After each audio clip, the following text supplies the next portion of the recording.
ay du yam ci bopp borom la wolof wax ca loolee ñiy nettali lanu ñàkk yàqule ko ci fitna gi fi woon ayu bés bi ci Sénégal duñu ko weddi ci observateur kër gi di Nokia automobile di yëngu ci wàllu njaayum wote ca Fass ñàkk na fa lu bari pare-brise yaak rétroviseur dara desul sëñ Gaye mi nga xamante ni moo jiite kër ga di wax la mu fa yàqale ak it oto boo xam ne sax jotoon na koo jaay ba borom joxe avance day mujj xàccee mu ne keneen di monsieur Lo moom it di yëngu ci wàllu njaayum wote di xayma ci yéenekaay bi la mu yàqule ci bëccëgu keroog gi Auchan it observateur ne lu toll ci ñaar fukki magasin yàqal nanu ko sàcc ca péage gi autoroute bi maanaam benn ci milliard gu mu perte jaaykat yi yëngul seen boppit naka noonu ci li nu ci loru ci fitna gi ba tey ci yéenekaay bi di groupe Futurs Médias soxna si Camara moom di nettali li nga xamante ni moom la yàqule ci yëf yi dem na ba tuuri rangooñ sax ndax mu ne juróom-ñaari at yu muy daan dooleem ay millions xëy bis rek daal di naaw ñu ngi songee fa mu daa yëngoo ca fa mu sañce woon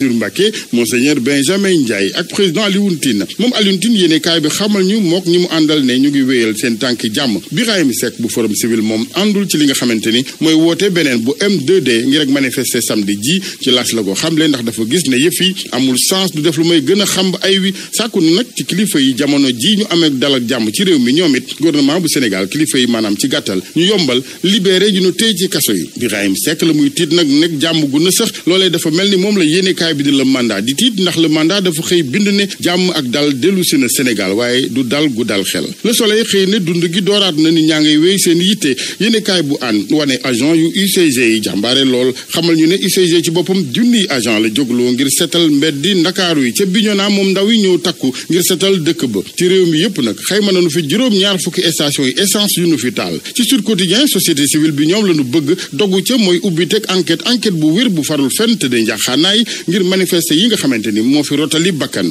capitaine Oumar Touré mi yoroon enquête bi ci mbiri Ousmane Sonko Adji Sarr moom ci la tribune la mu fa wax tey ji mooy dikkaat ci li waral mu démissionné maanaam la mu gëm di ko doxale la ñu nësaxal ci gendarmerie gi ndax nag mu ne ñaari at yi mu def ci section recherche gendarmerie Colobane liggéey na fa bu mucc ayib ndax ci junni ak juróomi téeméeri procès verbal bind na ko fa ca moo ne bi ci gën a simple rek maanaam mbiri Ousmane Sonko ak Adji Sarr ñu koy topp guddeeg bëccëg di ko surveiller ka may gët ginnaaw bi nga xamante ni fuite am na ci procès verbal bi ca moom mu ne soxlawul di leen wan ak njubam ba mu démission ak léegi nag mu ne am nay kàngami gendarmerie sax yu bëggoon di ko waxloo ni que dañoo piraté li nga xamante ni mooy compte Facebook am wax ja duy waxam waaye daal lànk ba tëdd ci naaj bi vidéo bi mu def keroog it nee na nekkul woon Touba ñi di wër naan xel ma daa tàggoog moom ak yeneen ñoom la bëggoon a njuy moo tax mu mel ni ku ko fa defee ngir ñu dem di ko fa wëree ak yeneen Adji Sarr nag capitaine Touré ne bi mu janoo ak moom ci enquête bi la mu ko njëkk a laaj mooy tonton ndax du ma am jafe-jafe ci mbir yi waaye moom mu laaj ko identité am rek soxna si ne ko identité bi du bi baax ndax bii ñaar fukki at lañ ciy def ca man fukk ak juróom-ñaar ci at laa am capitaine Touré ne prélèvement yi sax di lañu jëlee ci ndaw sa ci kër docteur du lu ko yey moom ca mu ngi sàkku démission procureur de la république ministre de la justice dafa jàpp ne ci enquête bi dañ ko parax-paraxee procureur def leen pression boo xamante mu ne mënuñu woon sax yeggale procès verbal yi ci yëf yi daal ci gàttal moom gis na ni ndajaleem preuve yi am na ci lu matul capitaine Touré di leeral ne du daraay politique yu ne ci ginnaawam enquête jàpp ne moom capitaine Touré ci boppam sax bu yàggatul dinañ ko arrêté tëj ko ndax juróom-benn fan a ngi liggéeyul ci loolu absence lañu koy jàppee démission gi muy wax yéenekaay bi di enquête xamal ñu ne gendarmerie